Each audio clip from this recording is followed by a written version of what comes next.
Sí, cuéntanos un poquito qué le pasó a Edwin, cómo fue eso. Bueno, producto de ese debate, yo me fui después de la Minga para Ginebra, Ginebra, Suiza.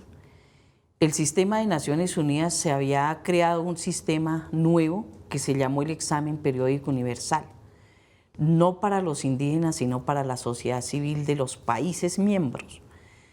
Y en ese entonces, para el caso de 13 de diciembre del 2008, nosotros estuvimos antes, yo diría viajamos desde, si no estoy mal, desde el 10 de diciembre, y estuvimos haciendo toda una incidencia con los gobiernos para decir que en Colombia nos estaban matando, que habían falsos positivos, que nos estaban desplazando del territorio, que los derechos se estaban desmantelando, porque acuérdese que no era solamente el derecho a la vida, sino la regresividad de derechos en el país.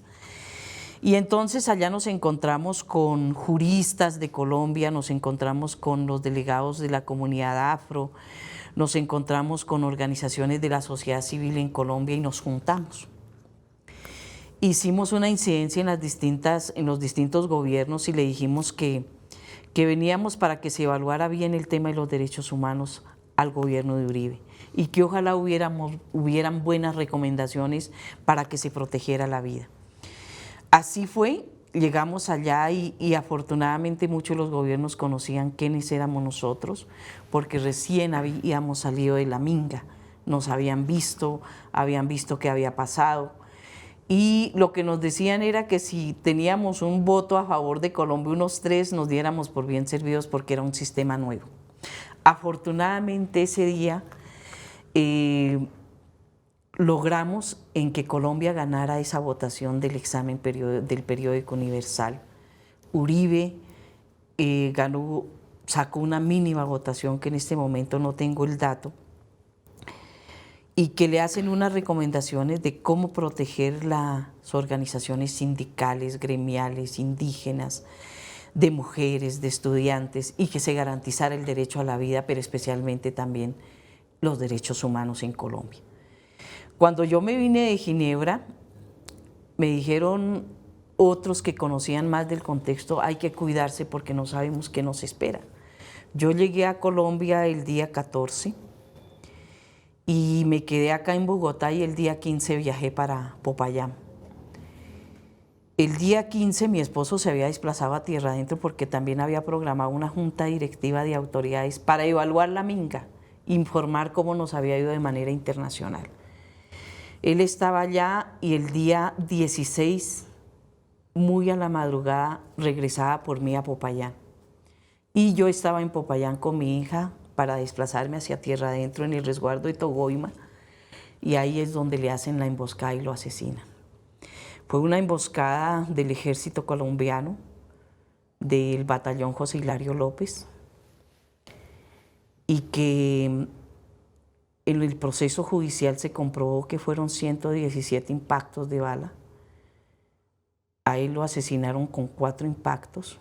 Prácticamente murió desangrado, no murió en el momento porque él logró maniobrar la camioneta y logró manejar así herido 5 kilómetros más, por eso se desangró, llegó vivo al hospital, yo lo alcancé a ver.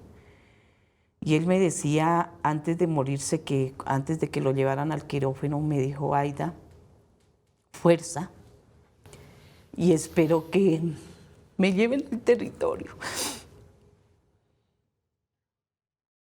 Fue muy difícil. A los 15 minutos murió. Pero cuando la guardia quedó allá y muchas de las comunidades me ayudaron, lograron encontrar fusiles que sobraron a ese pelotón porque en ese momento lograron, yo diría, coger a los culpables por parte de la Guardia Indígena. Sobraron fusiles, prendas militares. ¿Eso qué implicaba? Que dentro del proceso judicial que nos demuestra es que ahí venía una jefe guerrillera y que por eso había que hacer ese operativo. Claro, venía otra señora que no era yo. Afortunadamente a ella no le llegó ni un impacto de bala.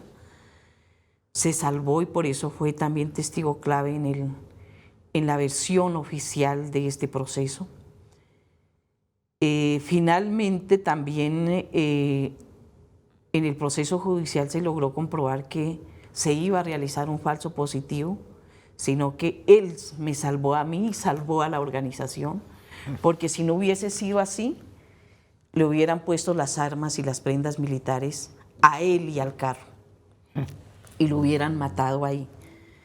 De tal manera que el proceso judicial demuestra que fue una emboscada militar, que fue una muerte en persona protegida, y por eso fueron condenados a 40 años con un suboficial del ejército, que hoy se acogieron a la Jurisdicción Especial de La Paz, que están libres, que han dicho que van a decir la verdad, porque más allá, para mí, de hablar de quienes dispararon en ese momento y cumplieron una orden, nosotros, y yo sueño hasta hoy, de que se dé con los máximos responsables.